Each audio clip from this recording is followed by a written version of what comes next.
Hey guys, welcome back to the Wall Street Bull. Anthony here. I hope you're all doing well and staying positive out there. It is never a dull and boring moment in crypto and finance. That is why I love doing daily market updates. Now today, ladies and gentlemen, yes, I'm coming to you live, or I should say recording from my kitchen because again, it's just been a very busy day. There's a lot happening out there, but there are always updates in relation to Ripple and XRP. I'm going to be talking about that today. Veracity is making some insane trends on Twitter at the moment. So we're going to go through that as well. Obviously, we've got all of this debacle with Ledger at the moment going on as well. And the actual CEO got on Twitter today. So I'm going to be playing an interview with the CEO from Ledger. Very scary stuff. And obviously, you know, we've got all the altcoins we're going to be talking about as well. So let's get into the video, guys. Massive shout out and thank you to every single one of you who have subscribed to the channel. I really appreciate it. Thank you very much. Now, if you are new, make sure you smash the subscribe button down there and turn on that little bell notification as well, because as you can see right here, I love documenting my journey with investing with cryptos, dividend stocks, growth stocks, talking about passive income, building financial freedom, and of course, my goal at the end of the day is to build generational wealth. So come along this incredible journey. Things are getting crazy in this space. Also, if you can give this video a thumbs up, watch it straight through, would really help me push this channel out to a lot more people, because the YouTube algorithm is absolute magic when you find, ladies and gentlemen, do that, all right? So give it a good old thumbs up. Doesn't cost you anything. It's down there. Thank you very much. You guys absolutely rock. Also, a little disclaimer, I am not a financial advisor. Please do your own research and due diligence with this stuff. I do not want to see anyone get financially hurt. That is why my number one golden rule is I only invest what I can afford to lose. And yes, we don't like to lose. You can lose money like that in the blink of an eye in crypto. So please be careful out there. Do your own research and due diligence. This video is for educational and entertainment purposes only. Right, ladies and gentlemen, the formalities are out of the way. Yes, I'm going to go to the community tab on my phone. And again, this iPad. And I don't know why Apple, Apple, actually, I should say YouTube doesn't allow us to go into the community tab here on the iPad. It's really annoying. But anyway, I just want to point out that in the community tab today, I literally put up some insane trading platform right here. Now, I've been doing this for a long time, as you can see right there, literally making 92% returns on these trades in a minute. Madness. Anyway, it is in the Patreon linked below. It's absolutely wild. Go check that out. The top altcoins in my portfolio today, we had CFX, Neo, Tron, or I should say TRX, Nextra, and Shiba Inu were the ones that were up in my portfolio today. Now, I'm going to bring up the news here, of course, and let's go to Coinspot right here, guys. And I do apologize about this because I'm on my iPad right here. Let's bring it up here. All right. Now, again, this is where I buy my cryptos in Australia. There is a referral link below. Please feel free to use it. You will get $10 in this coin right here. Bitcoin. And of course, all the prices you see here are in Australian dollars and everything else set to US dollars because I'm catering for everybody around the world. Now, Bitcoin's sitting at 41,000 Australian dollars today. It is up 2.16%, which is really nice to see that. And again, it's been very flat in the crypto market the last few weeks. Has anyone noticed that? There is a lot happening in terms of the global economy. You've got all of this data coming out from the United States as well, Australia. I mean, everything's just chaos at the moment. So a lot of macro news going on. But anyway, 41K for Bitcoin. We've got Ethereum at 2,800 today. We've got XRP at 71 cents, still incredibly undervalued. Cardano's at 57 cents, which is nice. Doge, 11 cents. Obviously, I'm bullish on Matic as well, $1.37. Sol's at $30. We have Litecoin as well, guys, $142. Now, there is a halving happening for Litecoin very soon, guys. So again, keep an eye on Litecoin. Polkadot's at $8 as well. Shiba Inu is up 1%. Chainlink at $10. Now we have XLM at 13 cents. ICP at $7.95. I might buy some more ICP. We'll see how that goes. Or maybe Litecoin. I don't know. Let me know in the comments what you think I should get. Now let's get back here, guys. Sorry about this. Now we have Hedera at 8 cents as well. Very bullish on Hedera. No brainer in my opinion. VeChain's back up 0.63. Boring as F, to be quite honest. Now we have Quant at 160. Algo's at 25 cents. Some other favorites, of course, are CFX. That one I do hold in my portfolio. 49 cents today, up 4%. Axie's at $10. Now, I am staking Axie Infinity on the platform. I'm in the exchange. Coinspot, earning 45% APY. I mentioned yesterday the only downside to this is the fact that you get paid out in the cryptocurrency. That's staking, right? And I would love for it to be actually stable, but it has been for quite some time. And again, I was buying Axie Infinity at the, around the bull market time anyway, $80 a coin. Mind blown. And again, 45% APY, I'm not complaining, but that cryptocurrency payment is annoying because it fluctuates. So just got to be mindful of that. Now, of course, Chiliz, I've got a bot set up in the Patreon on that. I'm still up like 200 or 300%, which is insane. Join up, that is below. Moving down, ladies and gentlemen, some other favorites, of course. Casper at 7 cents, it's a no-brainer. We have IOTA, I should say MIOTA at 28 cents, and XDC at 5 cents as well. Now, Pepe is quite flat at the moment, and my bots are still doing well in the Patreon. So go check that out. It is linked below. Now let's go to Crypto Bubbles. And yes, I have the Wall Street Bull University linked below. Again, I put up on my buys, my sells, my trades, my crypto trading bots, my indicators, the news before I go live on the channel as well. My full crypto list goes up in there every single morning to show what's up in my portfolio, which is really nice. More importantly, my dividend investing. Again, I haven't done a dividend video for a very long time. And I think I'm well and truly overdue for it, but that all goes up in the Patreon. Join up, and I love talking with everyone in there directly as well. It's very, very nice to speak to people. So much better than Discord when you've got 20 or 30,000 odd people trying to speak at once. Can't really grasp information. But anyway, link is below for that. Now, Crypto Bubbles, let's refresh this, ladies and gentlemen. And we have the biggest gainer today, Carver, 20.2%. Neo right here, 6.3, CFX. Now, again, the other day, this was all red. This is what I'm saying. When the market is red, this is when I like to accumulate my cryptocurrencies. Makes sense, doesn't it? Anyway, Carver on the day, you've got here 20.2%, $1.29 USD now, US dollars, mind you. Obviously, you've got CFX as well, 4% on the day. I'm not complaining, 31 cents. Some other ones, of course, I am very bullish on. Now, Lunar Classic. Anyway, I mean, Do Kwon's not involved with this anymore, but guys, it's up 0.7%. I'm still holding a decent bag of that. Quant, the bane of my existence, everyone knows this. I wish I had accumulated a lot more when it was around about 80 Australian dollars, but now it's 103 US. Anyway, everything's good in hindsight, isn't it? But anyway, still up 50% on the year. And of course, Casper, very bullish on Casper as well, 2.3% on the day, 0.3 on the week, still up 24% on the year, which is really good as well. Nice one, Casper. Now, let's go to the news. There is a lot happening with this Ripple versus SEC lawsuit. And obviously, guys, taking a dramatic turn right here. Let me just close this right here. And the fight between the US SEC and the Exchange Commission right here and the payment company Ripple, obviously continues. The US District Court for the Southern District of New York is yet to deliver a judgment on the matter. But a recent submission by the SEC staff has led to some interesting developments in the case. An attorney's claim could be a game changer for Ripple's future, which is huge. And again, I mentioned this for the last 3 days because it is massive. But anyway, Johnny Deaton, legend, by the way, representing the XRP holders in the Ripple lawsuit, has highlighted a footnote in Ripple's opposition and reply briefs submitted to the court. The footnote suggests that there are reasonable grounds to conclude that XRP does not satisfy all the elements of the Howey analysis and may not be considered a security under federal securities law. And we've got Bill Morgan right here, a legend, by the way. Shout out to Bill. And I don't see how the public gets to view all of the Hinman emails on June 13, 2023. If they are not all included in the summary judgment brief, opposition brief or reply brief 2, Johnny Deaton came back and said, I think they were included but not all referenced. And in a brief argument right here, but I missed this even though I tweeted it out. Obviously, you can see right here, XRP is mentioned and there are reasonable grounds that XRP doesn't satisfy all of the Howey factors. It is huge. And I'm just talking about this again. I keep reminding people that I'm dollar cost averaging into XRP every single week, just accumulating. And again, I never invest more than I can afford to lose.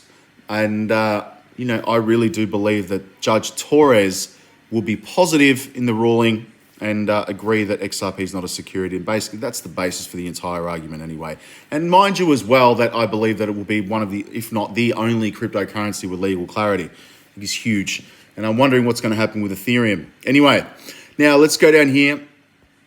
There is another article, but XRP holders have been confirmed, shouting out, obviously right here. And Johnny Deaton, eagle-eyed, small footnote. Again, sorry guys, there's another article I want to read to you guys here. And this is very interesting. Again, the case prediction resolution nears. Now, we've got another lawyer right here. We've got a lot of lawyers in this space. But Jesse Hines believes that the Ripple SEC lawsuit resolution might be closer than ever. Haynes recount his take on the outcome of the lawsuit. And he makes a startling prediction that the early XRP sales will be found to have broken securities laws, which is interesting. As we get closer to the resolution of the Ripple case, I'm going to throw down my originally thoughts from years ago so people can tell me how unreasonably wrong I am when the case is decided. Let me know your thoughts. And he continues by saying that this case obviously will establish a precedent that the SEC will use to go after many other crypto businesses on the grounds that if anything is sold for fundraising, an investment contract has been established. What that means, if a company launches a cryptocurrency, I can think of a lot of them, just saying. Ape is one of them, sorry, the Bored Ape Yacht Club, that's for sure. Maybe Ethereum as well. Hex, maybe, I don't know. There's a few others out there. Ben, don't know. Anyway, we'll go through those later on. But the crypto lawyer thinks the court will nonetheless decide that Ripple is no longer violating securities laws with the way it's now conducting its sales. And the bigger unanswered concern for him is whether the court will decide to address the question on whether XRP is a security in and of itself, as well as handle the early sales if they were deemed securities. However, he worries that the court may not rule on this. He points out that the SEC has been pushing this issue hard with the recent assertions right here, so the court might feel pressure to rule in this way. And Hines believes that the only logical outcome would be that XRP itself cannot be an investment contract if the court makes a ruling about the status of XRP going forward. And additionally, he believes that the fair notice defense will only be relevant if it determines, strangely, that the asset XRP is an investment contract. And Ripple's claim that there was no fair notice of this is very strong. However, this truly only benefits Ripple, not users. Very interesting. And Johnny Deaton himself, maybe, I believe from all of the Twitter spaces that I listen to as well, I believe he does have the view that the early sales of XRP were considered securities. But now they're not. Interesting. Anyway, I hope it gets resolved very soon. Now, all of this stuff going on with Ledger. Now, I've stopped using my Ledger as well, by the way. I use my Algorand. And I just want to make this very clear. If you're going to intend on buying crypto cold storage, please only buy them from official sites. Do not buy them on Amazon. Do not buy them from eBay. Do not buy them from a Facebook Marketplace or any other platform for that matter. Buy them directly from the site. They can be bugged. They can be hacked. It doesn't matter. Just please buy them from official sites, all right? Now, this is pretty full on right here, but the CEO confirms the government can access your private keys. Not your keys, not your crypto. Everyone says it. But in a recent interview right here, which I'm going to play, CEO Pascal confirmed that the government could access clients' private keys through a Ledger Recover feature in case of a subpoena. Interesting. Even though he clarified the subpoenas are not for everyone, his comments confirm what crypto community believed about Ledger devices. Typically, subpoenas are issued in extreme cases. For example, they can target individuals suspected of engaging in terrorist activities and breaking existing and anti-terrorist financing rules. And Ledger is a hardware wallet manufacturer, and through their devices, users can store their private keys. That's what a cold storage wallet is. You don't actually physically store your cryptos; it stores your keys to your crypto. And right here, and obviously Bitcoin, Ether, and all of them. But in crypto, private keys are important seed phrases for signing outgoing transactions. Without private keys, users cannot confirm coin ownership right here. And moreover, as hardware cold wallet Ledger devices are technically offline, not connected to the internet, they are different right here from hot wallets like MetaMask, which I freaking hate and I don't want to use ever again, and exchange wallets. As a result, cold wallet devices are considered more secure and recommended for storing big stash of coins right here. Though the hardware wallet manufacturer has continued to be one of the biggest cold wallet providers, the recent release of the Recover feature has been controversial, stirring a debate. And obviously it has a 24 recovery seed phase right here, and obviously into 3 shards, encrypting them and storing them in 3 separate locations, including an approved crypto custodian. And the community is concerned right here, obviously is currently torn about whether the feature can provide a backdoor for the government agencies to access their private coins without their authority. This can happen. That was confirmed in an interview today. We're going to play that. Now, Veracity is trending on Twitter. 3 million tweets. Go and have a look for yourself. It's actually insane. But you can see right here, VRA was trending with nearly 3 million tweets on Tuesday morning. Top trending on CT ahead of Render, Pepe, and XRP. Anyway, Veracity is a blockchain-based platform seeking to revolutionize the video ads industry, which again, I think is very bullish for us creators on YouTube. And obviously the price of VRA was up 3% at the time of writing, trading around 0.0044 cents. Now, I apologize, my dog is going absolutely freaking mental right now. But anyway, it's going to be very interesting to see what happens with Ledger. And we've got some interesting tweets, by the way, as well, we're going to go through. Now, money's been flowing into XRP. We've got Aptos. Do you have a bot set up on that one? Shiba Inu. We've got Cardano, Polkadot, Ethereum, Bitcoin, EOS, which is interesting as well. Now, let's go to Twitter. I'm going to bring this up, ladies and gentlemen. I do apologize if this guy's a bit crazy. And yes, excuse my really bad microphone right now. But anyway, let's have a look here, guys. Yes, I'm at the Wall Street Bull Oz. Thank you to those 4,610 people. You guys are absolutely awesome. And everyone watching this video to this point, you are unbelievably cool. Thank you. I will be giving this bull ring away when I hit 100,000 subscribers on YouTube. No BS. It's bullish as anything, guys. Solid silver. I love it. There goes my dog for the neighbors. Unbelievable. She doesn't really give a shit that I'm recording. Anyway, obviously, you've got Hong Kong is set to announce that retail investors can trade crypto under its new rulebook. Interesting. For a long time, I mean, Hong Kong and China have not been able to trade with cryptocurrencies. It's about freaking time. That's going to open up a very large market. Now, I mean, Mr. Huber right here, we've got Hinman making up as they go. Have a listen to this just quickly. Participants. This group as active participants is a term we just kind of made up. They have no idea what they're doing in terms of cryptocurrencies, but anyway, that's why they're trying to set legal precedents. Now, we've got David Schwartz.